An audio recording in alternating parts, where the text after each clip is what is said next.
juntam a nós só nesta segunda parte do dia. Temos estado a escutar ativamente propostas que serão apresentadas em março, de março a junho de 2023, numa Bienal em que queremos que as questões da relação entre as artes, o património, a mediação, a cultura e as crianças e os jovens, esta ligação de uma forma muito abrangente entre artes e educação, estejam em cima da mesa das nossas instituições, perceberem a importância de refletir sobre estes temas, da nossa opinião pública, que seja impossível passar ao lado deste questionamento do que é que queremos para as instituições culturais e para as instituições educativas no nosso país. O objetivo também, como toda a manhã foi possível perceber, não é apresentar já projetos terminados, mas com a possibilidade também de serem em cada território, em cada lugar, em cada instituição, também serem aplicados de forma muito plástica, o que significa que poderão encontrar nestes pitches, nestas apresentações, projetos que desejem levar às vossas instituições ou ao vosso território e entrem em contacto depois connosco, com o Plano Nacional das Artes, com essas instituições, para que tal possa acontecer, já em coprodução durante o tempo da Bienal ou depois em circulação posterior.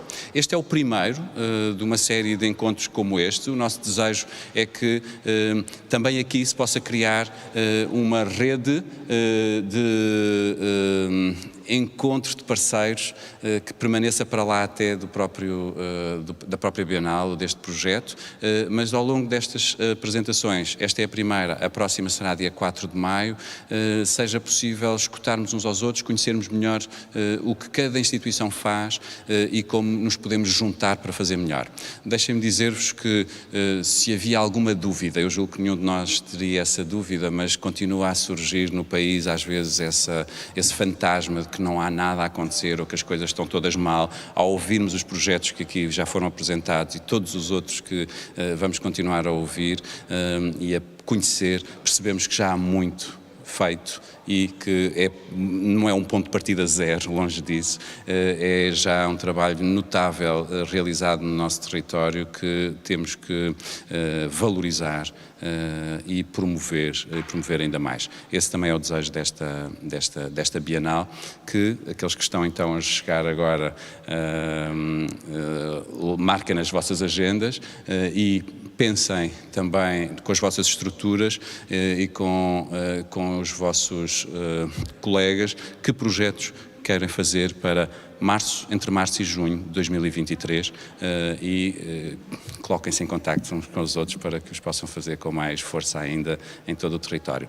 Vamos escutar agora o primeiro projeto da parte da tarde, que é um equipamento que pertence à EGEAC, que há pouco Maria da Cis apresentou já alguns projetos, que é o Luca.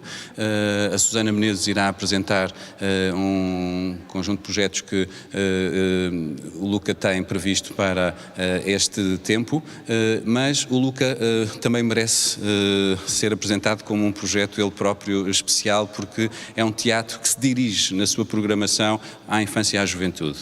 Susana, faz favor.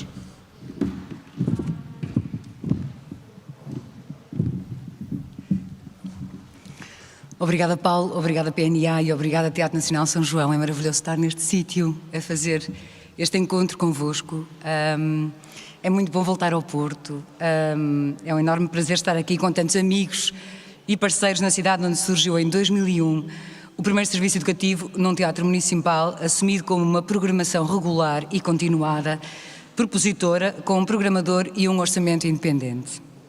Por isso, entre 2001 e hoje, surgiram muitos projetos no contexto das artes performativas dirigidas às crianças e aos jovens. Muitos artistas foram convidados a criar para estes públicos, muitas experiências foram feitas e hoje temos claramente uma belíssima coleção de propostas artísticas contemporâneas para estes jovens em contexto dos teatros, das artes performativas, da dança, da música e da poesia. Enfim, para não falar noutros, mas vou-me dedicar exatamente, e num primeiro momento, a estes. E é exatamente por isto, e porque quando o Paulo nos falou pela primeira vez nesta possibilidade, nesta grande ideia que era esta Bienal, a primeira coisa que me surgiu foi: eu não posso continuar a fazer um projeto novo, porque na verdade o volume que nós temos de produção é muito grande. Todos os anos apoiamos uma série de obras e de novos artistas e de novas obras. Foi sobretudo olhar para trás e pensar entre 2001 e 2022 quantas coisas maravilhosas é que nós já fizemos. E, enfim, é difícil escolher, mas de facto já andávamos a namorar esta ideia há algum tempo e por isso vou partilhar convosco. Trago-vos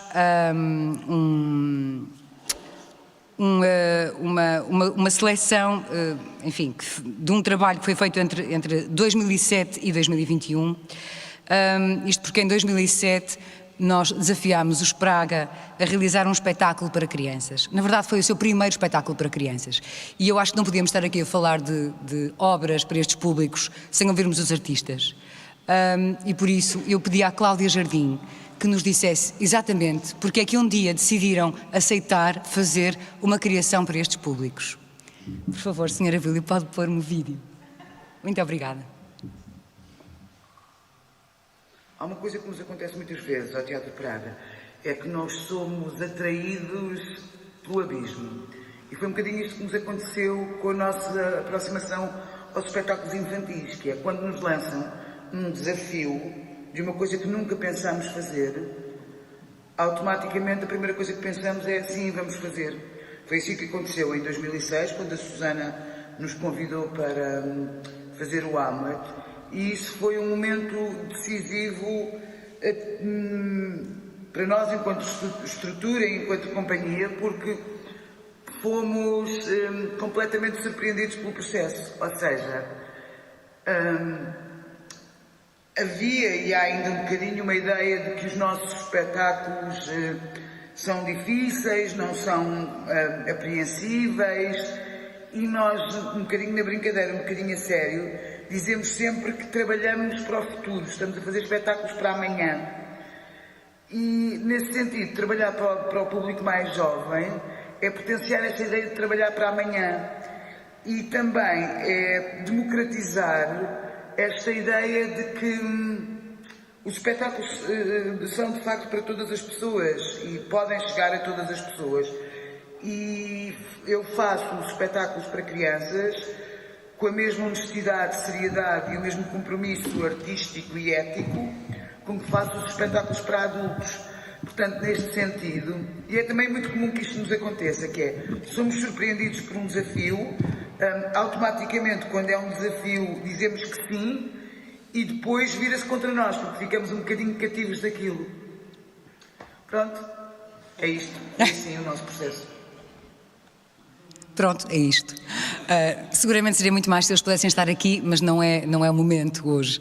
Então, na verdade, quando falei com eles pela primeira vez, pensei que gostava muito de apresentar às crianças um autor do teatro clássico e por isso pensámos que o Shakespeare poderia ser uma ótima ideia. No entanto, tínhamos um grande dilema, é que no Hamlet, que foi a peça que mais nos entusiasmava, havia uma série de mortes. E, na verdade, o que fizemos foi olhar para o lado e perceber que, por exemplo, na mesma altura o Rei Leão estava a ser apresentado no cinema e, por isso, por que não? Porque, na verdade, o Rei Leão replica os mesmos modelos do Shakespeare e estou certa que os mais... enfim, não sei se exigentes, mas, enfim, mais... intelectuais me vão compreender, porque na verdade este paralelismo era uma coisa muito curiosa que nós descobrimos na altura. E isso deu-nos pano para mangas, de tal modo que o Hamlet Sou Eu circulou durante 7 anos e nós fomos assistindo. E isso deu-nos vontade de convidar os Praga para voltar a fazer mais um Shakespeare e convidá-los a fazer o Romeu e Julieta, que correu também muitíssimo bem, com uma outra abordagem. E depois, por fim, no ano passado, um Macbeth. Estes 3 espetáculos, estes 3 dramas de Shakespeare, vão poder ser resumidos muito rapidamente pelo Diogo Bento, que é um dos intérpretes e co-criadores do espetáculo. Por favor, Sra. Vílio, pode pôr o vídeo. Talvez o segundo vídeo agora. Obrigada.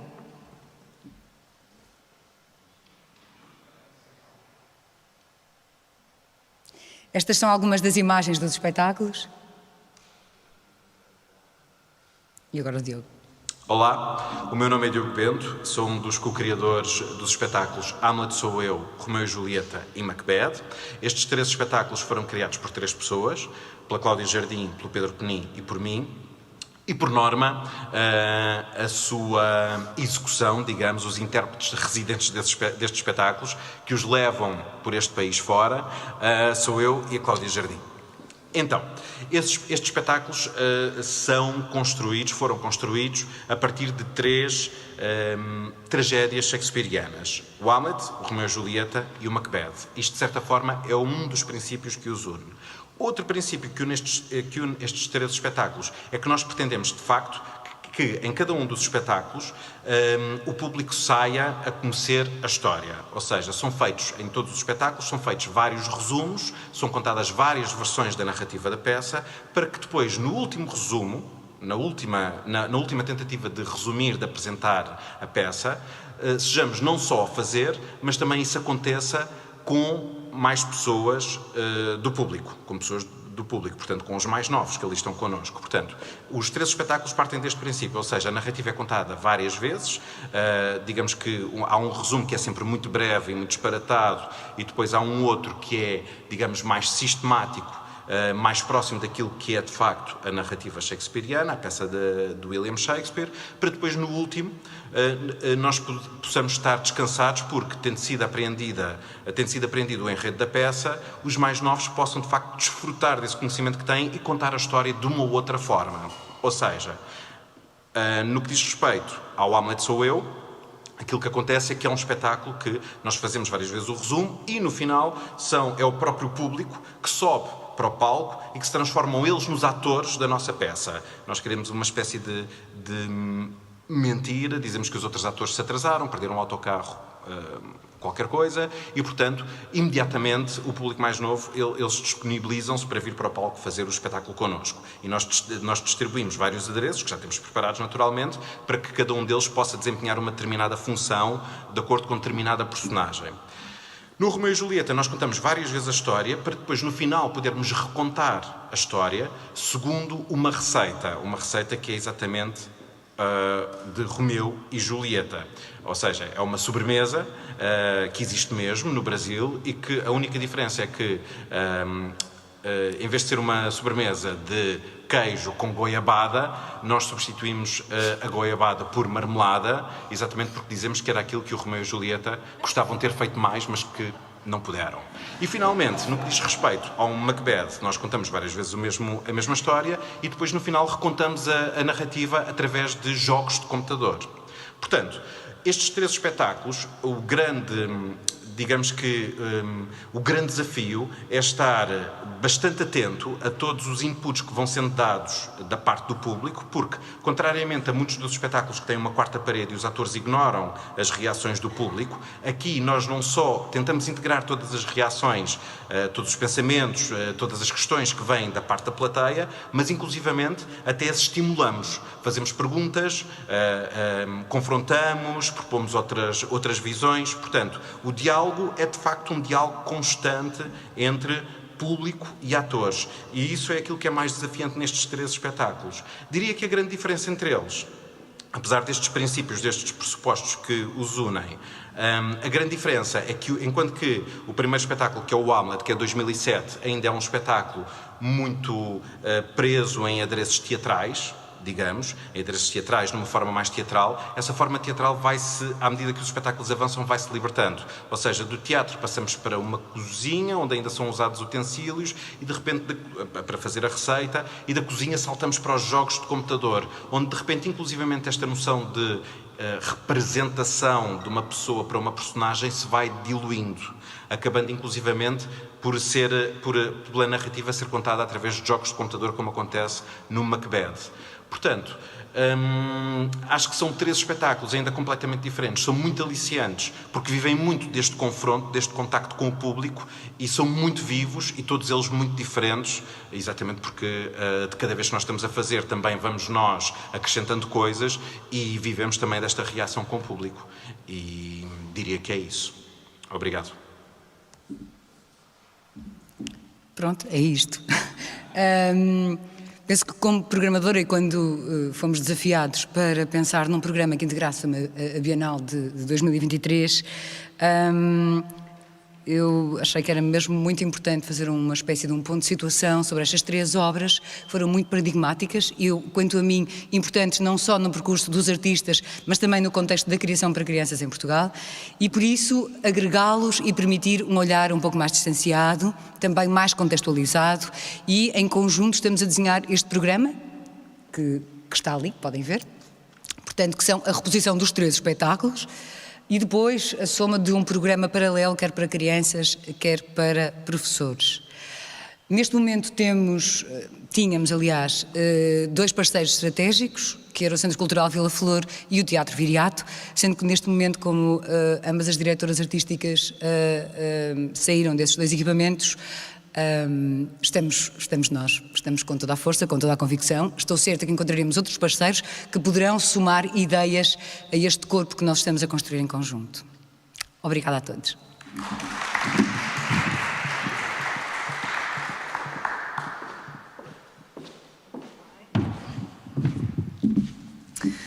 Muito bem, obrigada, Susana, também. E vou chamar a Alice e a Magda, que não estou a ver. Está ali, Magda, isso. A Alice, se calhar, não vai estar. Ok. Comédias do Minho. Eu vou pedir para... Mais muito boa tarde. Deixem-me só pedir... Já estamos. Eu vou ter que estar agarrada às folhas para não me perder e, por isso, antes de mais, agradecer o convite e começar por vos dizer que o que nos trouxe aqui é precisamente o projeto Mutantes, também através da sugestão da Sara e do Paulo, e o projeto Mutantes é um projeto promovido pelas Comédias do Minho, que tem como parceiros o Cultura para Todos, o Norte 2020, a Cima Alto Minho e os 10 municípios do Alto Minho. Importa, talvez, para percebermos melhor o projeto Mutantes, que nos traz aqui hoje, acedermos a uma brevíssima história das Comédias do Minho e também aquilo que nos move, diria que talvez desde a origem. As Comédias do Minho são uma associação cultural criada em 2003 por 5 presidentes de 5 municípios: Melgaço, Monção, Valença, Vila Nova de Cerveira e Paredes de Coura, que decidiram que, depois das ditas necessidades básicas garantidas, era preciso criar uma companhia de teatro que levasse o teatro às aldeias. Pensaram e fizeram.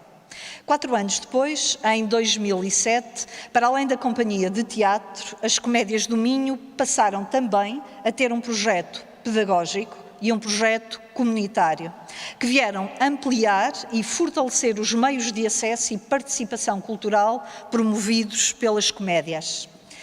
Passo agora à apresentação do projeto Mutantes, aquele que nos traz precisamente aqui hoje.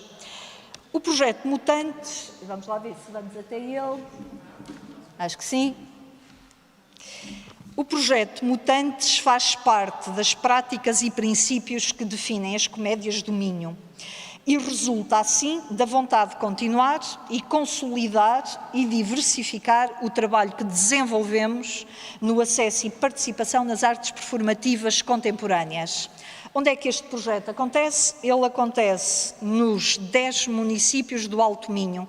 Para além daqueles 5 que nos constituem, este tem esta particularidade, este projeto em particular, estende-se aos 10 municípios. E acontece também ainda em espaços tão variados como escolas, espaços culturais e rua. Acontece também, sensivelmente, entre abril de 2021 e junho de 2023. Coincide com a Bienal, mas é anterior a ela. E pareceu-nos também importante fazer referência a um projeto que tem esta continuidade e uma continuidade de 2 anos. A quem se dirige? Muito especialmente aos adolescentes. Àqueles identificados em situação de risco de exclusão ou socialmente desfavorecidos. Mas trabalhar apenas com esses seria reforçar guetos, por isso misturamos todos. Evidentemente, entenda-se todos como linha de horizonte, bem sabemos. Misturamos, então, adolescentes de diferentes contextos, mas trabalhamos ainda, neste mesmo projeto Mutantes, com adultos. E falarei sobre isso um bocadinho mais à frente e muito rapidamente. Mas, afinal, como colocamos este projeto em ação?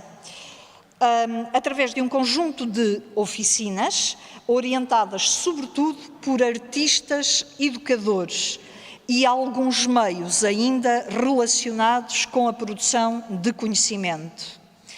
O tema orientador é a identidade, necessariamente a identidade como um processo em permanente construção, mutação, que se faz de múltiplos fatores, circunstâncias e com os outros.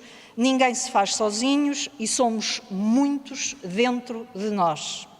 Partimos da convicção de que as práticas artísticas têm o potencial, sublinho o potencial e não a cura de todos os males. Aliás, se tivessem a receita para a cura de todos os males, há muito tempo que já nos teríamos salvo, se é que precisamos de salvação. Tem então a arte, acreditamos, a possibilidade, o potencial de contribuir, entre outras coisas, para o fortalecimento de cada um e de cada uma.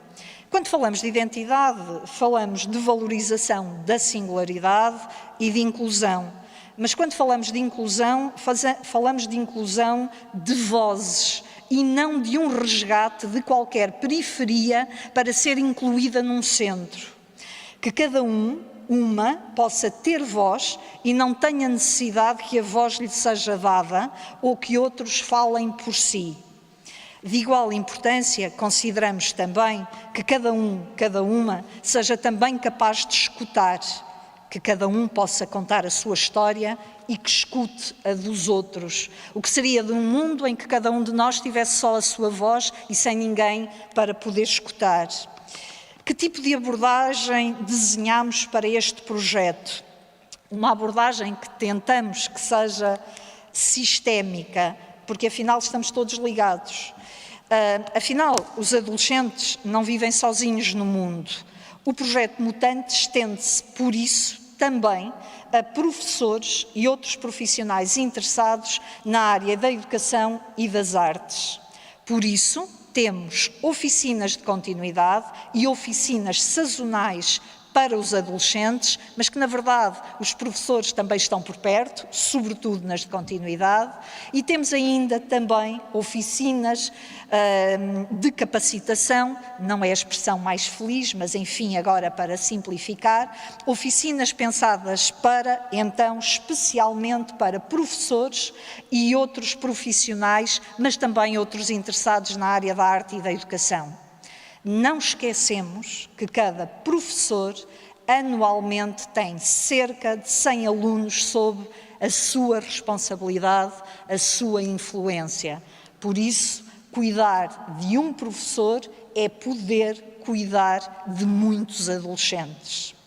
Falava então de uma abordagem que desejavelmente seja sistémica, porque não conseguíamos e nem queríamos fazer tudo isto sozinhos. Para além da nossa equipa e dos artistas convidados, estão envolvidos, entre outros, técnicos municipais, profissionais da ação social, monitores locais, etc. Uma abordagem sistémica porque desejamos diluir fronteiras entre espaços e pessoas.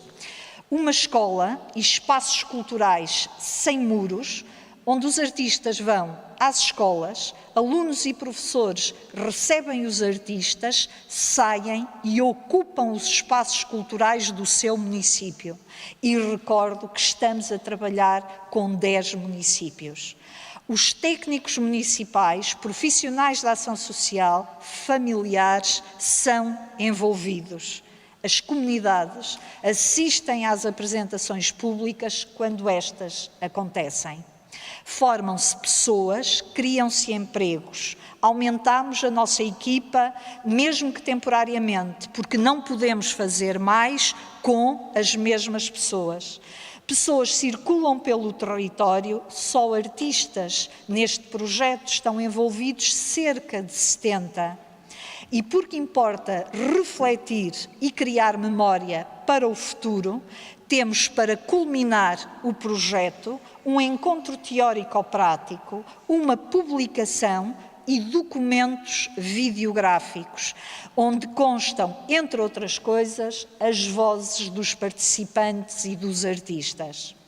Para que possamos refletir sobre o que andamos a fazer, melhorar práticas e contribuir para que outros possam também desenvolver os seus projetos. Acho que cumpri os 5.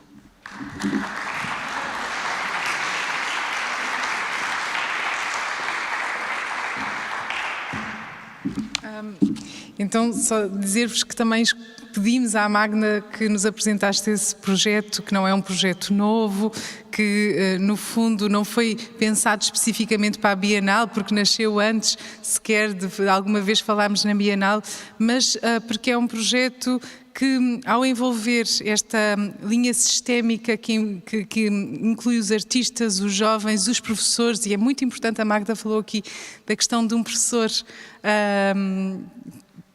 influenciar, trabalhar e melhorar a vida de tantos jovens, achámos que este projeto era um projeto que podia ser também inspirador noutros contextos, obviamente noutros formatos, mas que não devia ficar confinado a esta região e que mais pudéssemos conhecer, mais pessoas pudéssemos conhecê-lo como uma fonte, um exemplo de boas práticas. Há pouco não falei aqui uma coisa muito importante que a Susana nos trouxe, que foi a voz dos artistas, que cada vez mais sabemos que é preciso escutar com muita atenção, a Aida também o fez, é mesmo relevante. E vou chamar a Ana Cristina Vicente, novamente ao palco, para apresentar um outro projeto com um parceiro também.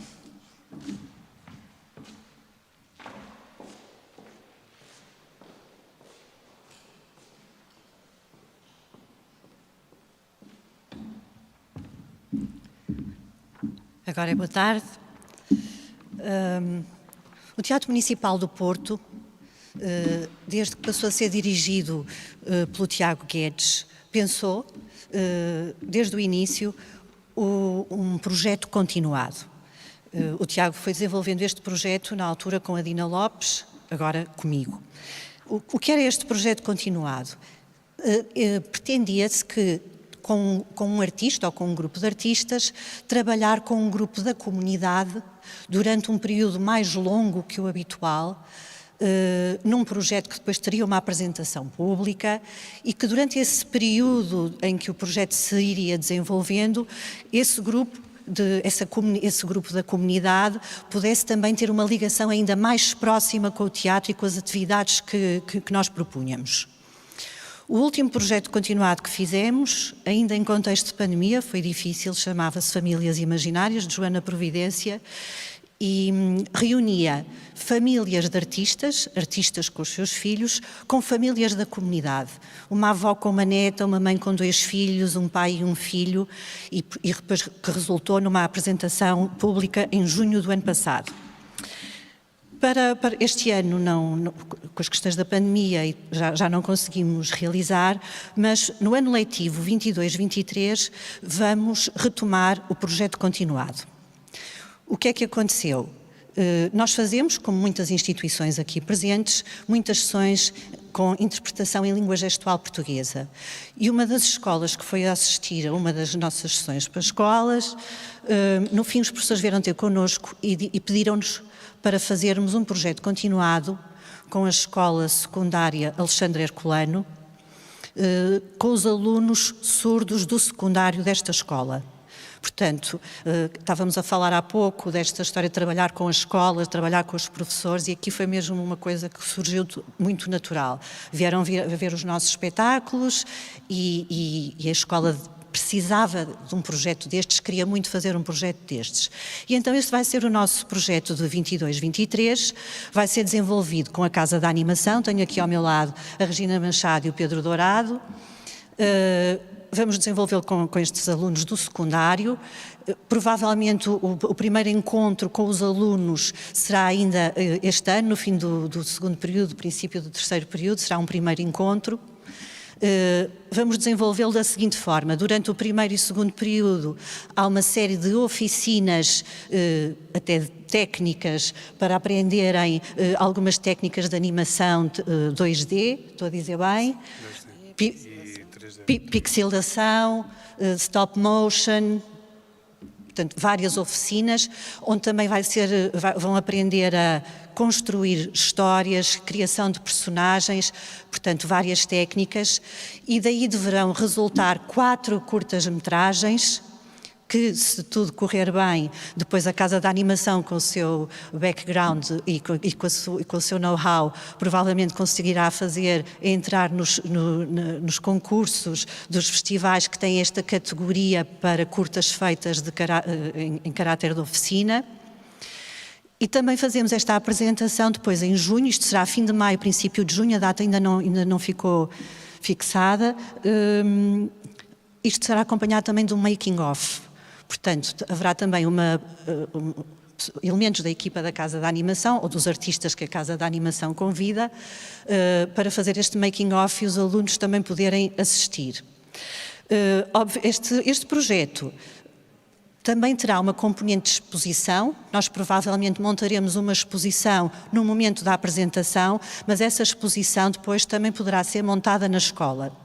Onde é que vamos desenvolver este projeto? Em 2 sítios, na própria escola e na oficina da Casa da Animação. A Casa da Animação é uma das estruturas residentes no Teatro Campo Alegre, onde tem escritório e uma oficina. Isto também vai passar por visionarem filmes, discutirem. Como disse, o primeiro encontro ainda será este ano, até porque é preciso começar-nos a conhecer, só os alunos do 12º ano é que não continuarão.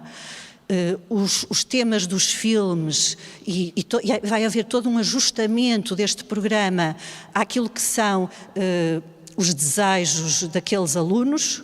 Portanto, vai ser com os temas e mesmo a maneira como vamos construir as histórias vai ser sempre neste diálogo com estes alunos. Esqueci-me de alguma coisa?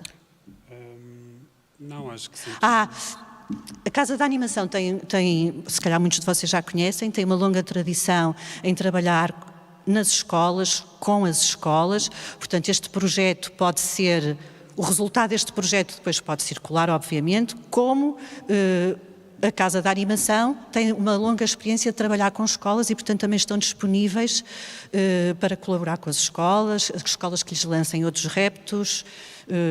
Eu não sei agora se portanto, a data ainda não está totalmente fixa, será fim de maio, princípio de junho, no Campo Alegre ou no Rivoli, é isso que falta só definir, e não sei só se me falta dizer qualquer coisa. Não, acho que para nós, quando lançarmos este desafio, para nós foi bastante interessante nós conseguimos perceber como é que conseguimos adaptar uma formação ou pensar como é que se aborda a lógica da produção de cinema, desde a fase da pré-produção, da criação do argumento, da criação das próprias personagens e, no caso da animação, do próprio cenário e o storyboard, assim como também a montagem e o processo da própria captação de imagem. Tudo num contexto em que há esta natureza específica desta comunidade, e para nós foi com um grande orgulho que nós agarramos neste desafio e convidamos também profissionais que não só trabalham no Porto, mas ou em zonas que sejam adjacentes à cidade e que são profissionais quer no contexto da animação, seja ela em 2D, no modo mais tradicional, digamos, através pelo próprio desenho, seja por a tecnologia 3D ou a captação a partir de imagens digitais. E, portanto, ao fim e ao cabo, nós vamos ter um momento incrível em que vamos poder dar a oportunidade desses próprios alunos poderem entrar em contacto não só com uma prática que, se calhar, noutro contexto não teriam acesso, infelizmente, em muitas escolas, a consciência do cinema como algo que é produzido e não apenas visto, infelizmente ainda tem que ser muito trabalhado, e nós próprios também lidamos muito com essa questão, e por isso é que temos este ciclo de programas e de oficinas que vamos às escolas, que nós realmente damos essa possibilidade.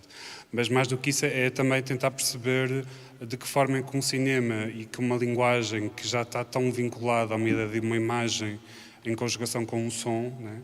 Como é que isso pode ser trabalhado plasticamente para esta comunidade em específico, e de modo a que seja não só adjacente ao seu interesse, como inclusive façam parte ou consigam compreender essa linguagem. E o próprio cinema, hoje em dia, dado a natureza dele, quer do som, quer da imagem, infelizmente às vezes não é tão perceptível ou não é tão compreendido, ou não é tão abrangente, digamos, ou inclusivo para esta situação específica. E por isso é que é importante nós podemos abrir as portas e podemos então nós a trabalhar neste grande desafio que a Cristina lançou. Pronto. E estão por aqui, e depois os contactos estarão também na ficha de projeto, caso depois estejam interessados em contactar até diretamente com a Casa da Animação. Obrigada.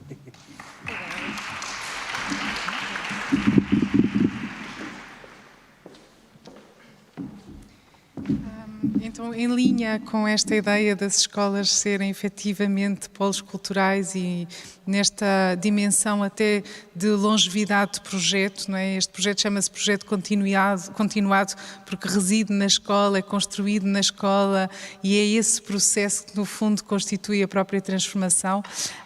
E a chamar a Cláudia e o Pedro da ESMAI para nos apresentarem um conjunto de propostas que no fundo também têm em vista esta abertura da Escola Superior à comunidade, e que foi uma ótima surpresa. Obrigada.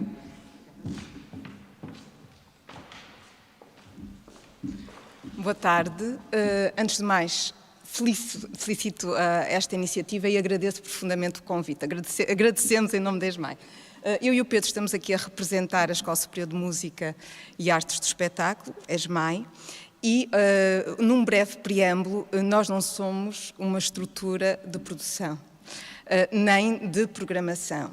Somos uma estrutura de ensino superior que forma, e com o grande desafio de formar criadores neste século XXI, muito turbulento, mas que forma músicos, atores, cenógrafos, figurinistas, designers de luz, de som, produtores e bailarinos numa forma mais recente, e coreógrafos. E que temos como manifesto, uma vez que o Plano Nacional das Artes também tem um manifesto, temos como manifesto assumido a interculturalidade, a transculturalidade, a criatividade participativa e modelos de criação colaborativa. E nesse sentido, para nós não só é importante dar o lugar central aos estudantes, futuros criadores e já criadores, como também uma relação muito forte com a comunidade. Temos a feliz sorte de ter espaços de apresentação dentro da ESMAI. Temos o Teatro Helena Saia Costa, mais conhecido, e que também tem funcionado como um espaço para a apresentação de criadores emergentes que ainda não estão, obviamente, num patamar, portanto, um trabalho experimental, não estão num patamar de chegar a um circuito já mais profissional ou profissionalizante, estão ali naquela fronteira, e, naturalmente, os projetos dos nossos estudantes. Paralelamente, temos também outros espaços de apresentação, café-concerto, black boxes, sala verde, imensa coisa. De corredores, temos tudo. Espaços exteriores.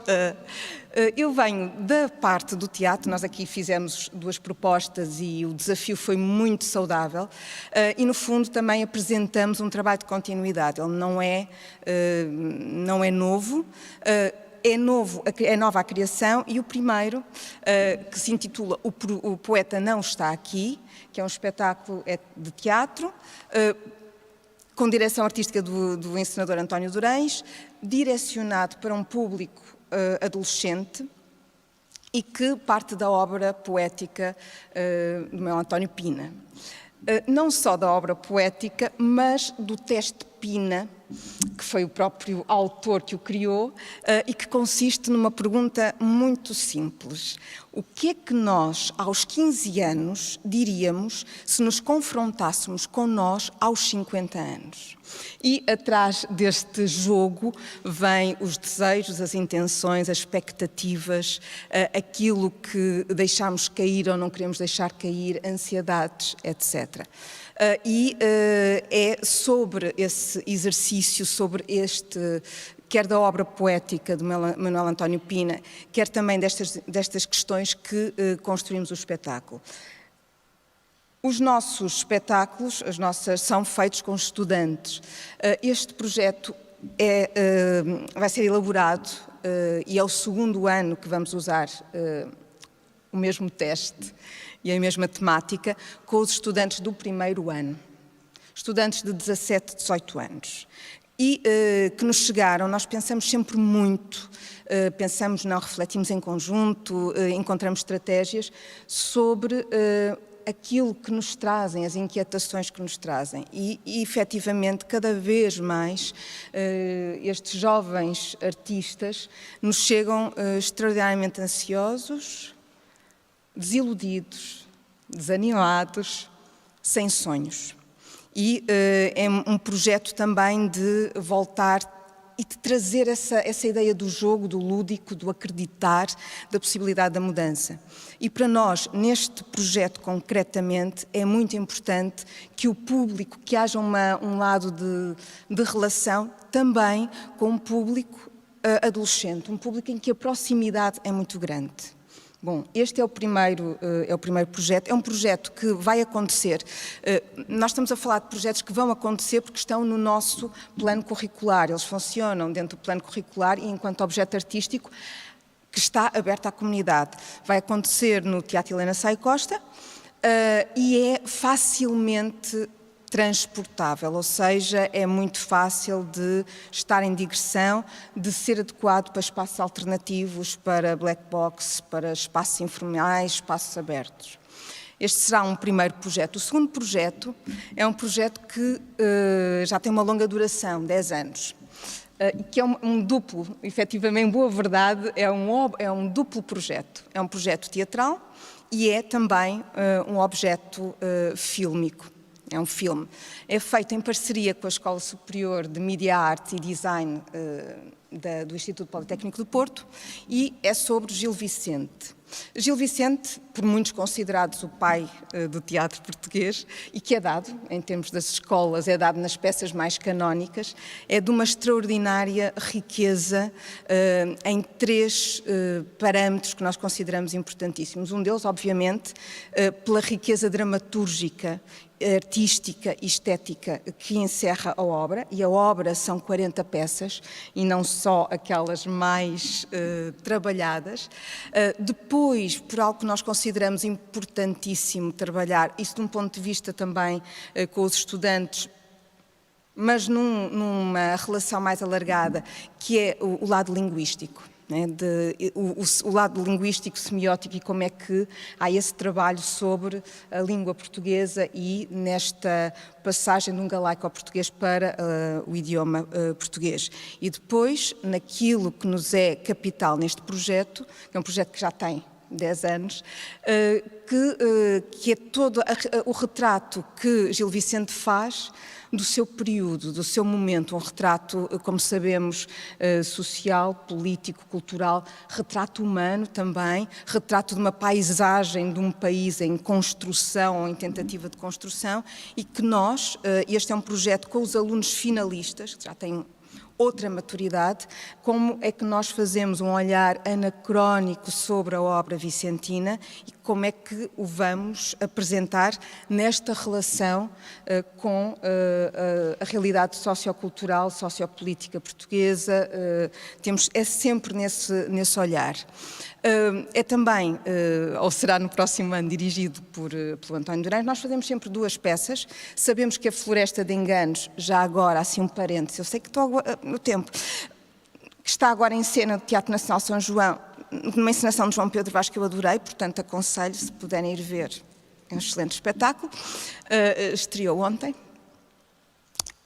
Será Floresta de Enganos, seguramente, que é a última peça de Gil Vicente, e uma outra. Paralelamente, aquilo que fazemos é o filme desse espetáculo, que funciona, que é um espetáculo para sala e que é filmado com multicâmara, portanto é feito um trabalho de edição e de teatro filmado. Nós temos também essa possibilidade de o espetáculo seguir dentro da sala, vai estar programado, mas também de circular. Temos também uma outra, neste momento, um outro registro, aliás, que está a funcionar inclusive para doutoramentos, não só em Portugal, mas em Espanha, porque nós já temos 20 peças filmadas.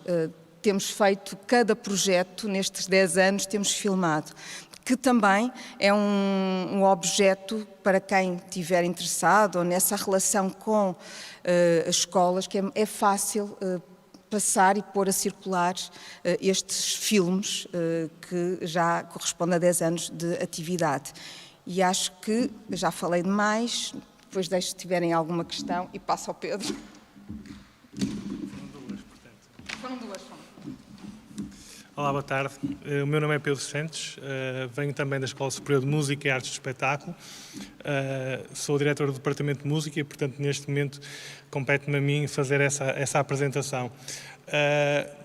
À semelhança do que a colega Cláudia Marisa referiu, portanto, as nossas propostas são essencialmente no âmbito daquilo que já fazemos dentro de portas. Digamos que há aqui um aproveitamento que, de qualquer das formas, julgo que é saudável. Não estamos a fazer nada necessariamente de novo ou propositadamente para este plano, mas julgamos que aquilo que temos serve muito bem a esse mesmo propósito, que pode ser partilhado e que deve ser partilhado. Aqui a partilha, no caso do Departamento de Música, funcionaria a 2 níveis. As 2 propostas apresentadas refletem isso mesmo. Uma primeira, eu diria que é a abertura da ESMAI, ou das portas da ESMAI à comunidade. Necessariamente estamos a pensar mais para a comunidade académica, a comunidade escolar. E, portanto, todos os anos nós temos uma diversidade muito grande de eventos musicais, muito diferentes também na sua natureza, no género musical até, aproveitando, digamos, o lado eclético que a ESMAI também tem e diversificado em termos de formação. Portanto, desde a música antiga, a chamada música clássica, passando pelos vários períodos históricos, mas terminando também no jazz e até mesmo na eletrónica e outras manifestações sonoras. Nós temos várias propostas, digamos, de grande ensemble, seja ao nível da orquestra, big band de jazz, ensembles de música eletrónica, que quer do ponto de vista humano, logístico, de equipamento também, necessitam, portanto, de um acolhimento específico. E, nesse sentido, não seria uma proposta de digressão, seria algo que faríamos dentro de portas, que já fazemos, inclusivamente, mas que aproveitaríamos e abriríamos sessões suplementares para acolher a comunidade das escolas, quem estivesse eventualmente interessado nessa visita e nessa assistência.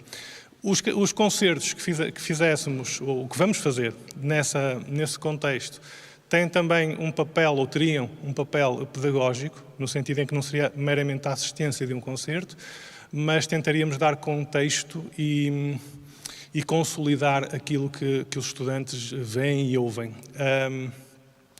Uma segunda vertente, ou uma segunda proposta, seria a ideia mais itinerante, para além dos grandes ensembles. São múltiplas as ocorrências de concertos, de música de câmara, de pequenos grupos. Temos, por exemplo, este ano, entre 60 a 70 formações só no contexto de instrumento e canto. A música antiga tem ainda mais formações, o jazz com os combos de jazz, etc, etc. E, portanto, temos uma diversidade muito grande de alunos que estão envolvidos e de professores a fazer concertos de 3, 4 instrumentistas. A nossa ideia seria pegar em alguns deles, aqueles que forem mais portáteis ou portáveis, se quiserem, que não tenham grandes requisitos do ponto de vista logístico, de transporte, de equipamento, inclusivamente, e fazer sessões de esclarecimento e uma espécie de mini-concertos em algumas escolas a selecionar na zona metropolitana do Porto. Teria mais uma vez esse caráter didático, portanto não seria meramente ir tocar música, não havia mal nenhum se fosse só isso, claro que sim, mas a perspectiva seria abrir horizontes musicais, confrontar ou expor os alunos do básico ao secundário a outras músicas, a outros instrumentos, eventualmente. Muitos deles nunca ouviram ao vivo alguns instrumentos acústicos, poderia ser a primeira vez que o fizessem, mas também dar-lhes esse mesmo contexto, apresentando os instrumentos, dando um papel didático, quem sabe, em alguns dos casos, sobretudo no ensino primário, por exemplo, no ensino básico, no primeiro ciclo, não seria essa a primeira centelha que faria no futuro um grande instrumentista. Voltando um bocadinho atrás, provavelmente a perspectiva da assistência dos concertos dentro de portas, eventualmente seria mais vocacionado para o ensino secundário, para alunos do ensino secundário, e esta segunda proposta de itinerante, digamos, seria o irmos ter às escolas. Poderia ser num polivalente, num auditório que tivesse o mínimo de condições de acolhimento, mas não seria, às vezes até uma sala de dimensões apropriadas seria suficiente, na medida em que estamos a falar de um concerto essencialmente acústico, com instrumentos, 3, 4 instrumentos, em sala de aula, literalmente. Portanto, as propostas são estas. Não temos, neste momento, fechado o número de ocorrências que poderiam existir. Isto é algo que está em aberto e depende da própria produção interna que a ESMAI vai ter para o próximo ano, mas são muito diversas essas possibilidades, mas encaixam essencialmente nestes dois eixos, um deles interno e outro externo. Como a colega Cláudia Marisa disse, estamos ao dispor depois para qualquer esclarecimento. Obrigado.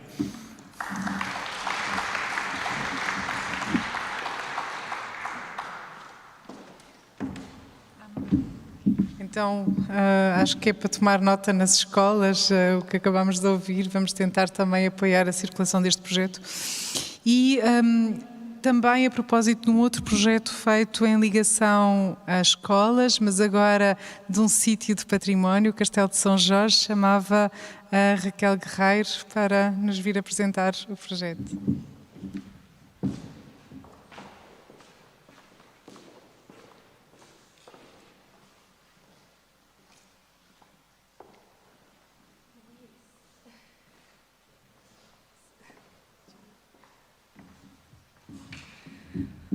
Olá, boa tarde a todos. Antes de começar a apresentar o projeto do Castelo, queria agradecer esta oportunidade. É sem dúvida com muito gosto que estou cá a apresentar o projeto e ouvir também e saber dos outros que têm sido apresentados. De facto, são muito criativos e necessários, acreditamos também muito necessários para as comunidades que os vão receber. O projeto que eu venho apresentar, como poderão ver na grelha de alinhamento, porque ainda não está aqui o PowerPoint, chama-se Dançar a Meias. O próprio título já nos indica algumas das dinâmicas que vão existir. A meias porquê? Porque, de facto, é um dos elementos arquitetónicos mais fundamentais e importantes dos castelos e porque, de facto, é um projeto de ação conjunta entre o Monumento Castelo de São Jorge e a Escola Superior de Dança, daí o Dançar, e a Escola da Voz do Operário, que é uma escola muito próxima do castelo, portanto vai ter, e um dos grandes objetivos deste projeto é mesmo envolver a comunidade, como depois verão nesta apresentação, e ele surge no âmbito da Bienal de Arte e Educação. Ele foi construído e tem estado a ser construído com este intuito. É um projeto de continuidade, multidisciplinar, porque vai abraçar estas 3 áreas, portanto, nós vamos ter estes 3 eixos estruturantes, o património, a arte e a educação. A arte vem materializada através da dança, sobretudo. No entanto, já conseguimos e decidimos que vamos incorporar também a música, vai ser outra das disciplinas incluídas. E esta parte também já disse, portanto, o projeto de continuidade, eu até coloquei aqui a data, já começou, o projeto em si, já temos algumas sessões concluídas, 2, é de março de 2022, pelo menos até a março do próximo ano, pode mudar também. Aqui temos uma fotografia com alguns dos participantes, isto porque eu ainda não expliquei esta parte. Portanto, a Escola da Voz do Operário, ela vai integrar o projeto através de uma turma de primeiro ano, primeiro ciclo. Portanto, eles são o nosso público-alvo do projeto, articulando também com a Escola Superior de Dança. Da Escola Superior de Dança foram escolhidos 4 alunos de licenciatura que vão estar a trabalhar connosco neste trabalho que é um trabalho de equipa e que tem como objetivos principais obviamente, uma sensibilização para com o património junto destes alunos, destes pequeninos, não é, de primeiro ano, e depois também pretende atribuir algumas competências aos alunos da Escola Superior de Dança, que estão, lá está, no primeiro ano do curso e que vão estar já a trabalhar em campo com esta turma e connosco no Castelo de São Jorge. E de que modo? Portanto, antes de ir à parte prática, a justificativa, acho que já falei sobre a parte da Escola da Voz do Operário. De facto, há uma grande proximidade física e uma intenção muito clara de envolver a comunidade que está ao redor do Castelo de São Jorge, e a Escola Superior de Dança, porque temos um trabalho de longa data com a escola, portanto, e já há muito tempo que existem projetos de site específico com eles, portanto fazia todo o sentido que para esta Bienal eles trabalhassem connosco e de facto, vai ser um trabalho vamos explorar o monumento e vamos incluir conteúdos patrimoniais neste projeto. Agora, a dança e a arte que provém da dança, lá está, vai estar presente em durante todo este tempo. Pode mudar. Lá está. Então, a metodologia que nós já decidimos, portanto, vai ser de facto sessões semanais, porque esta turma de primeiro ano, eles são muito pequeninos, têm 6 anos, não é? Portanto, para que eles não se esqueçam dos exercícios e de toda a mediação que vai estar incluída, nós semanalmente vamos nos reunir ou no Castelo de São Jorge ou na Escola da Voz do Operário. Vai haver uma monitorização contínua desta evolução e de como é que eles vão estar a articular com o monumento. Sessões também semanais entre as professoras das outras 2 entidades parceiras que já referi e, de facto, que é um trabalho de equipa, portanto, não vamos estar sozinhos. Existe uma grande vontade não só de desenvolver estas práticas artísticas, mas também de desmaterializar aqui a solidez que é um castelo e que é o castelo. Ou seja, pode mudar de novo. Portanto, uma das práticas que já começaram a ser... pode voltar atrás. Que já começaram e já estão em vigor é a utilização de partituras. E quando eu falo em partituras, não estamos a falar na partitura tradicional, musical. Também poderá ser incluída porque a professora de música destas crianças também já foi chamada para o projeto. No entanto, o foco é muito que eles consigam desenvolver alguma expressão motora, no fundo, e consigam, através destas partituras gráficas que não parecem, não é? Eu sei que estão a olhar para as fotografias e não é claro, mas este papel de cenário foi um exercício, por exemplo, que eles fizeram em que pensaram em movimentos, fizeram o grafismo desse movimento e depois estão sempre nesta dualidade entre esta articulação com o monumento, aquilo que desenham e aquilo que depois conseguem exprimir fisicamente através deste desenho. Portanto, nós queremos, no fundo, abraçar a música e a dança com a materialidade que é do Castelo de São Jorge. Lá está, as ameias. Pode mudar. Estes verbos e estas ações que aqui estão são, sem dúvida, os nossos focos. Portanto, isto é um projeto experimental por enquanto, não é? Nós temos estas sessões mesmo para que eles experimentem todos estes exercícios e se sintam em casa todas as semanas, quando forem ao castelo. Mas são também, embora não saibam, são muito ativos na construção do próprio projeto, porque existem sempre momentos de diálogo e nós temos estado muito ativos e interessados em saber o que é que eles esperam, mesmo sendo muito novos, o que é que eles estão à espera que este projeto na Bienal venha a ser. Portanto, sem saberem, estão a contribuir, partilhar e, claro, também dialogar. E pronto, e creio que não disse a parte final, que é como é que isto se vai materializar depois da Bienal. É num espetáculo, portanto é um projeto contínuo, agora estamos a trabalhar, a experimentar, mas no final será um espetáculo no qual esta turma fará, serão os artistas, claro. E se tiverem alguma questão, tenham depois ali o contacto. Obrigada.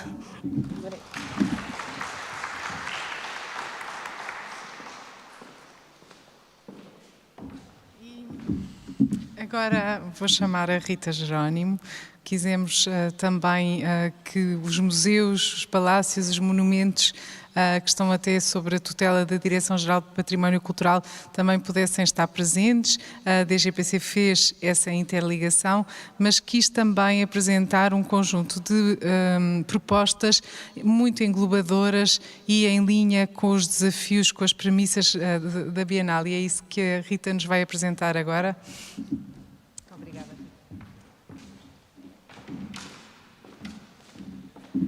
Muito obrigada, Sara. Muito boa tarde a todos. De facto, cabe-me a mim vir representar, a primeira pessoa a vir representar uma entidade de administração direta do Estado. De facto, são entidades que, na maior parte das vezes, aparecem como mais convencionais ou conservadoras, digamos assim, mas, na verdade, não somos uma instituição artística, mas também somos criativos e também temos algumas ideias que gostaríamos de partilhar e principalmente gostaríamos de mostrar a nossa disponibilidade para acolher também outras propostas que nos possam ser apresentadas.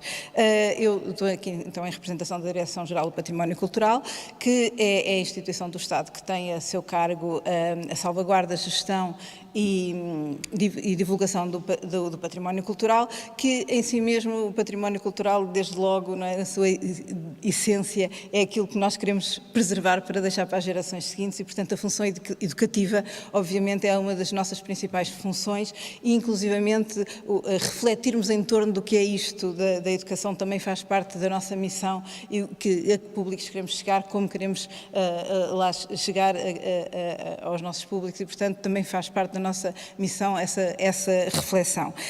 Eu começava por apresentar um bocadinho também a Direção-Geral, porque, na verdade, nós, como a Sara já disse, queremos apresentar aqui cinco projetos transversais, mas nós tutelamos 16 museus, 2 palácios e 6 monumentos, a maior parte deles Património da Humanidade, e que, portanto, nós próprios já constituímos como uma rede e também gostávamos de aproveitar este desafio e esta Bienal para fomentarmos esse trabalho em rede e esse trabalho de parceria e colaborativa entre nós, mas, obviamente, também com outras instituições. Portanto, aquilo que são as nossas valências, o que faz parte da nossa missão, como já disse, a função educativa, mas nós temos como objetivos estratégicos precisamente melhorar a comunicação e a visibilidade dos nossos equipamentos, fomentar o desenvolvimento do conhecimento e aqui também o trabalho com as universidades e com as escolas, obviamente, incrementar a participação e desenvolver projetos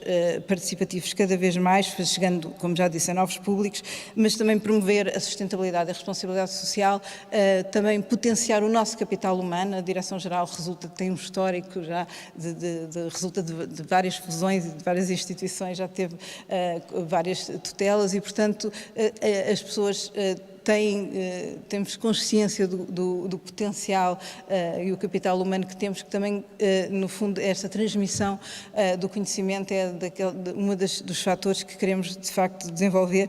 E por fim, que também já disse, o trabalhar em rede, tanto com instituições privadas como públicas, e, portanto, digamos que estes são assim os nossos objetivos estratégicos, e quando nos foi lançado o desafio da Bienal, obviamente que não pudemos senão acolher com todo o entusiasmo, e é por isso que estou aqui hoje.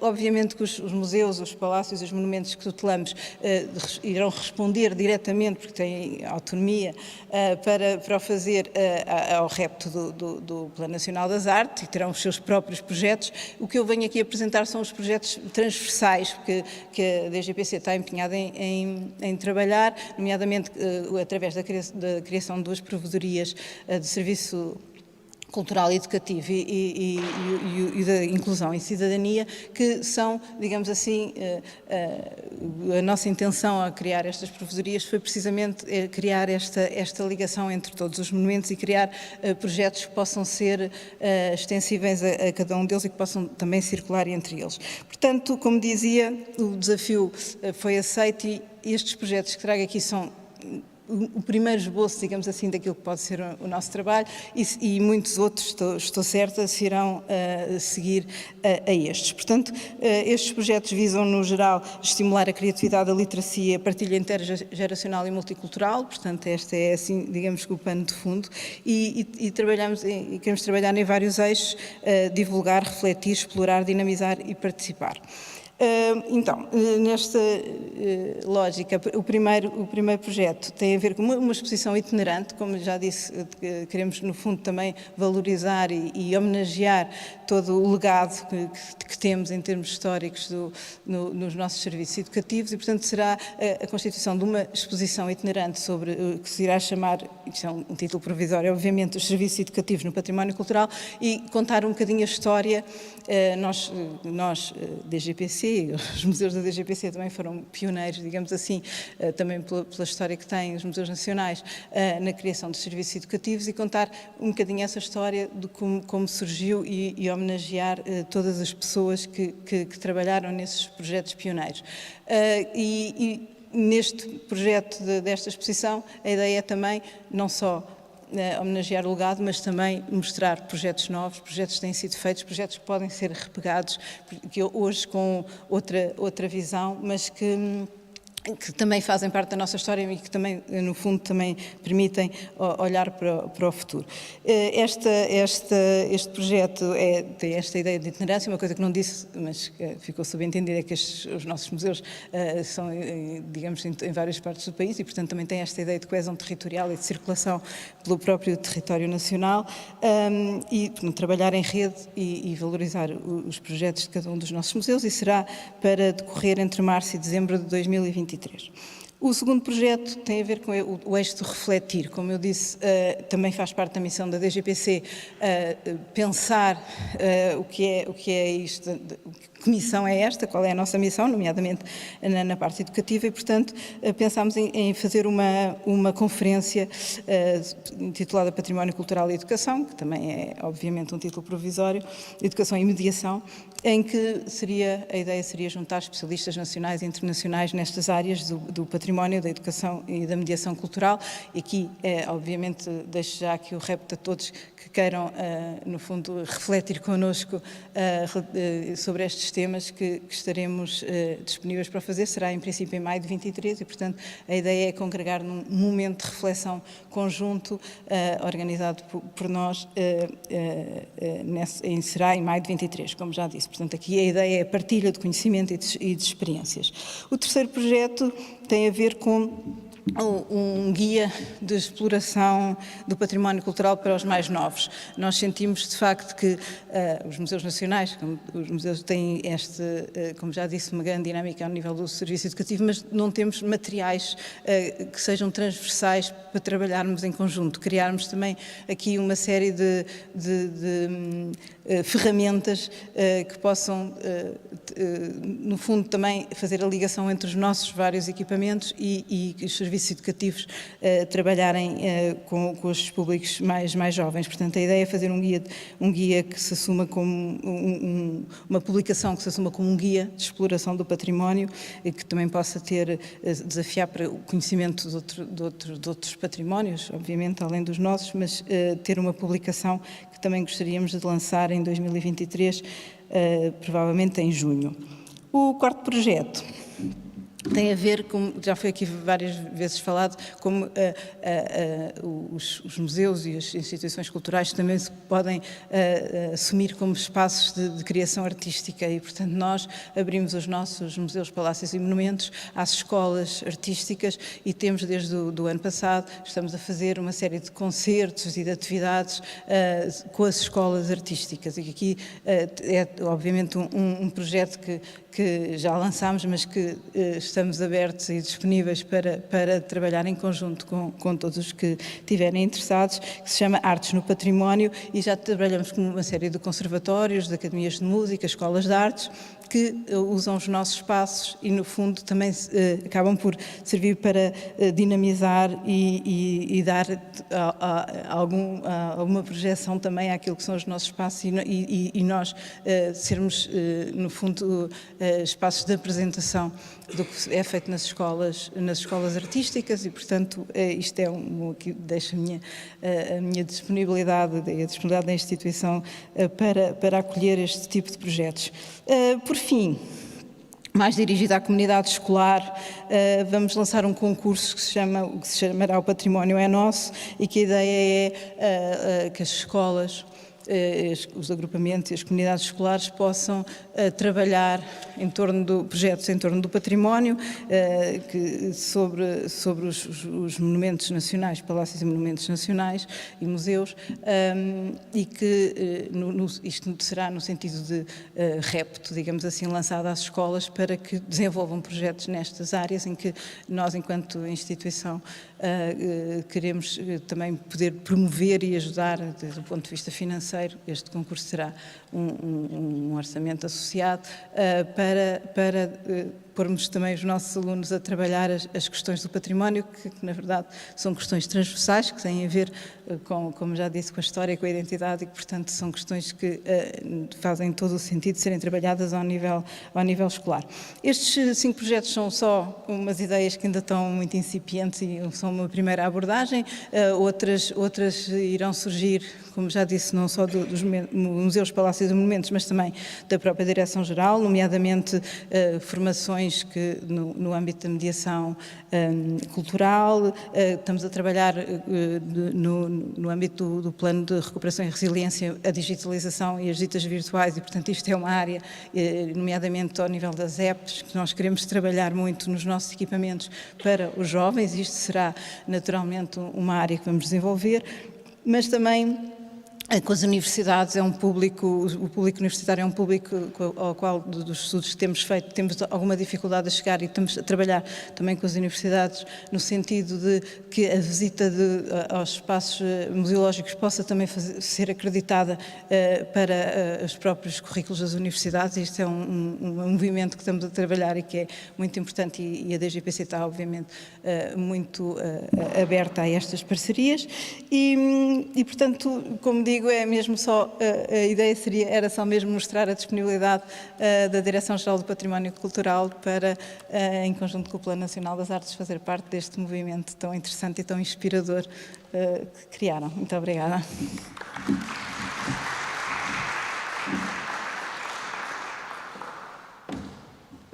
Bem, e já estamos, a tarde já vai longa, o dia já vai longo.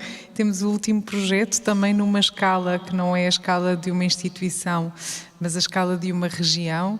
A Direção Regional de Cultura do Alentejo, através da Helena Rocha, vem aqui também apresentar algumas propostas. Eu tenho ainda que sublinhar que, na maioria dos casos, este desafio foi feito há muito pouco tempo e, portanto, os projetos ainda estão a germinar, como disse há pouco a Rita.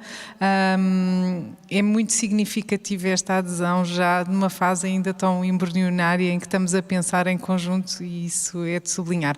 Helena, queres vir?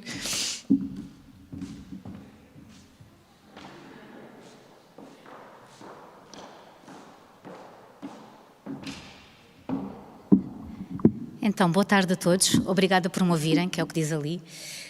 Porque, para já, obrigada ao Plano Nacional das Artes e obrigada a todos por estarem aqui hoje. É uma inspiração ter-vos ouvido durante toda a manhã e durante a parte da tarde. A Direção Regional de Cultura do Alentejo não é uma entidade de criação, nem de programação, nem de produção, mas há coisas que nós fazemos bem. E, portanto, eu estou aqui hoje a representar também a nossa diretora regional, que está no segundo slide, a doutora Ana Paula Amendoeira, que está connosco já desde 2013. E aquilo que nós, numa fase inicial, pensámos, ainda não são propostas fechadas, no fundo, são alguns projetos, porque nós partimos das premissas da Bienal e também daquilo que é o Plano Nacional das Artes, que é olhar para trás, em retrospectiva, e que significa reolhar, refletir, repensar, não é? E, portanto, o que é que a Direção Regional faz? Faz bem abrir portas, construir pontes e estabelecer elos entre diferentes entidades de criação, de programação, de produção, promover o diálogo, potenciar projetos artísticos e criativos, o pensamento crítico, o fazer com e não só para, acolher projetos, dar a conhecer a região, as suas características únicas e a sua excepcionalidade, dar oportunidades a novos projetos, a novas entidades, a novos agentes culturais, acreditar nos projetos e nas pessoas, é isso que nós fazemos, e também derrubar obstáculos. E vamos fazer isso também com o Plano Nacional das Artes. E as imagens que estão a passar aqui são imagens de projetos que nós anteriormente apoiámos, são programas de sensibilização para a educação patrimonial, projeto de formação de novos públicos, são mesmo da Direção Regional de Cultura do Alentejo, onde cabem muitas propostas artísticas e criativas que nós apoiamos.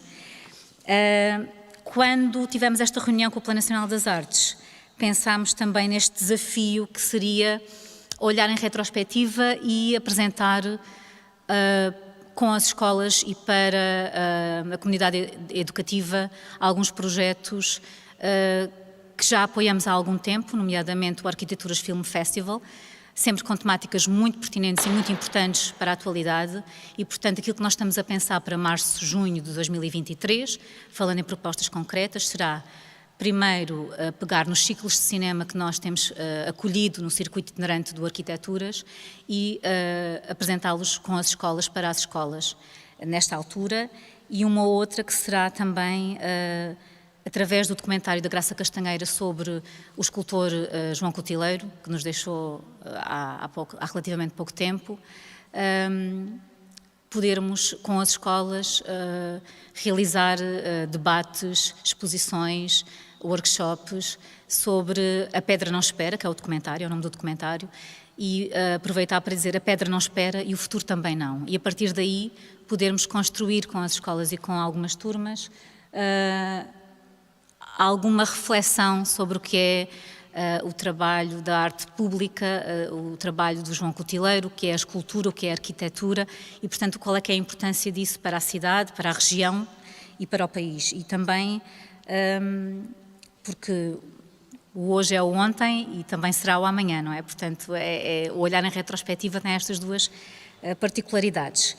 E, portanto, no fundo, será isso que nós pensamos, estas duas ações, e pegar ainda num outro projeto que nós apoiámos este ano recentemente, o André Paixuta, que é o Oil Dourado, e que tem a ver com a transformação da paisagem do Alentejo, com o olival de intensivo, com a mudança agrícola e que, no fundo, também muda aquilo que é a cultura da região. E, através deste projeto fotográfico, criar uma exposição com as escolas, que já são escolas do PNA, e a Escola de Ferreira do Alentejo está a trabalhar diretamente com este artista, com o André, e, portanto, iremos, seguramente, entre março e junho, ter esta exposição, que hoje é só ainda um livro de fotografia, com muito interesse para a região, e que será transformado em algo mais durante a altura da Bienal. Portanto, obrigada por nos ouvirem. Nós estamos a ver imagens ainda de vários projetos que nós temos apoiado, programas que são nacionais, como o do Habitação ao Habitat.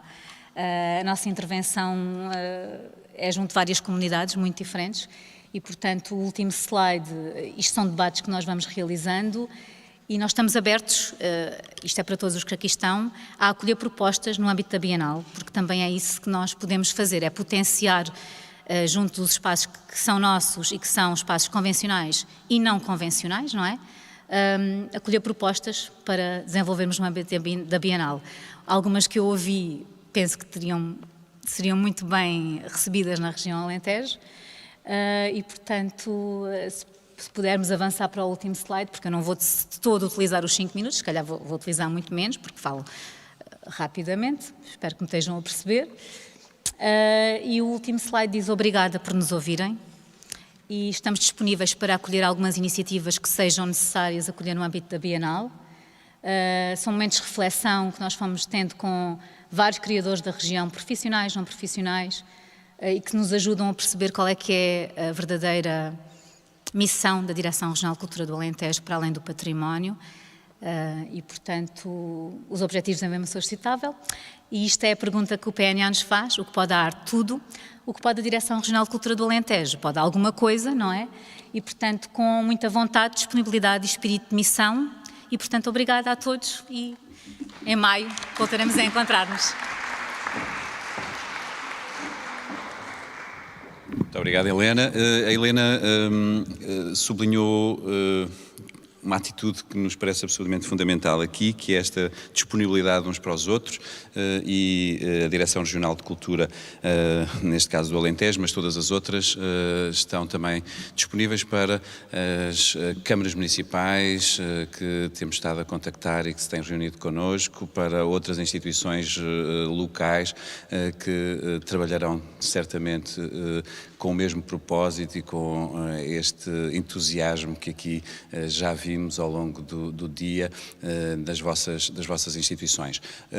Este foi o primeiro encontro, significa aquilo que aqui hoje escutámos foi uma primeira leva de apresentações, também para que outros possam compreender o que já está a ser feito, por um lado para se juntarem, por outro lado para fazerem propostas divergentes, outras, novas, que não sigam até estes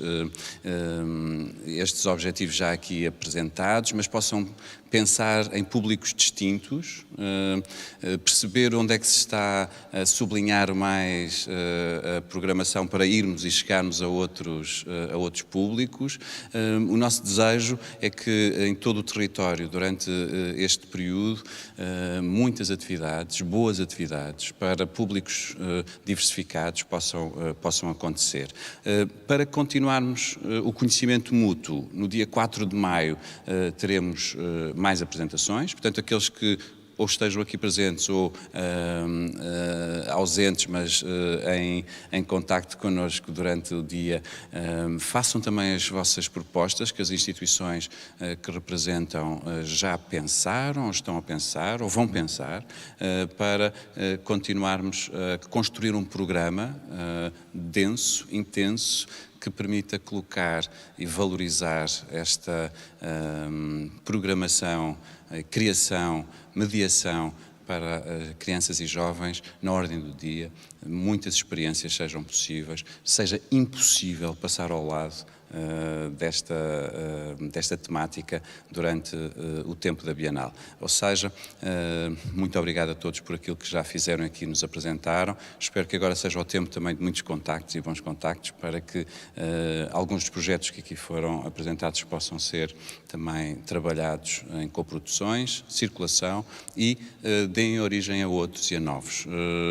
Continuaremos este projeto, este contacto. Aqueles que já tiverem também alguma proposta para fazer para dia 4 de maio, através do nosso e-mail info@pna.gov.pt, podem fazer chegar. Vamos organizar, tal como hoje, uma lista de projetos estes, aliás, que temos todos referência a uma ficha de projeto que faremos chegar também a todos os parceiros. Portanto, vamos continuando este processo de conhecimento mútuo, trabalho mútuo e acreditamos é a única forma de poder mudar e fazer algo hoje. Obrigado.